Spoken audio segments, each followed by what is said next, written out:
Happy Friday, everybody. We had another great week. I'd like to thank those who helped out with creating the Fun Run video. It was a lot of fun, and I got to see a little bit of different styles in acting, so thank you for that. I hope you all found that beneficial, being able to show that into classrooms rather than pulling everybody together for a kickoff assembly. So due to our space and time restraints, that allowed us to give you the opportunity to share the video on your own time. So hopefully you found that beneficial. It was nice getting into classrooms throughout the week. I had my first full week of walkthroughs, which I'll share some information here in a little bit. But it was fun. I learned a few cool things in Mrs. Bohr's classroom. Using the ELF model, she had the students create their own busters using a variety of resources. And I wanted to share some of those projects with you. These are just a few that highlight some of the awesome products that were created in that class. Also, Mrs. Johnson also shared with me that for their birthday treats, students are bringing in books that they are donating to the class. And so rather than bringing any treats in, they're bringing the books in. And they also have the option to have a parent or a special guest come in and read the book. So I thought that was a really cool idea. Nice job. Looking ahead into next week, we have another very busy week. Aren't they all very busy? The climate team will be meeting on Wednesday for the first official meeting this year. We will really be looking at how the year has started and what are our plans for the rest of the year as we look ahead to implementing or continuing implementing PBIS throughout the building.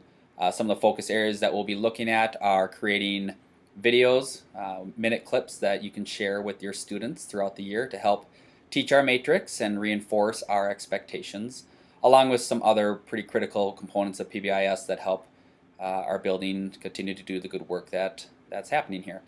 Also, our cultural responsive team will be meeting on Thursday. This is also known as an equity team, which is what the district is using as teams are created within buildings. And I'm looking forward to working with this team this year as we have some very important work to look at doing. So I look forward to seeing them on Thursday. And then also we have a Fuel Up to Play 60 kickoff on Thursday as well.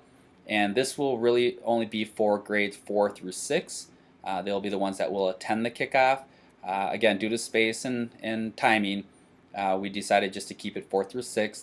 And then kindergarten through 3rd grade students and staff will learn a lot more about our different Fuel Up to Play 60 challenges and other information by using our BWTV broadcast.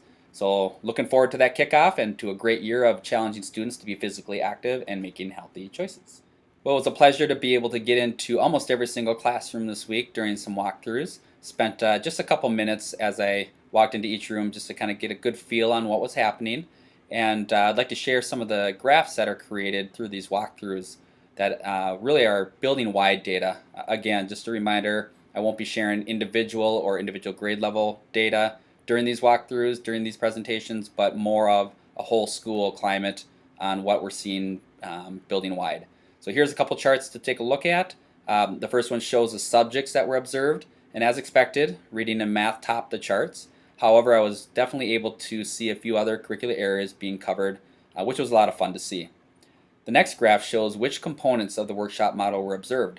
This is always interesting to see how these components fit in so many different curricular areas, not just reading. The next chart is about student engagement. This graph shows largely that whole group and individual work is being done. However, small groups occur a lot throughout this lesson as guided instruction happens. And then finally, the last chart here shows teacher interaction was dominated by a whole class interaction. I saw many lessons taking place which starts with the whole class. Many times this was followed by small group or one-on-one instruction by the teacher. A fun note, not too many teachers were observed being at their desks while students were in the classroom, which I think is huge. There were a couple times that I did see that, but students were taking a test, and when students are taking a test, it's always a good time to maybe get caught up in a few things. So it was very nice to be able to see all the interaction between the teachers and students throughout the week, and I just applaud you for all your hard work and dedication and excitement for teaching. Everyone have an awesome week.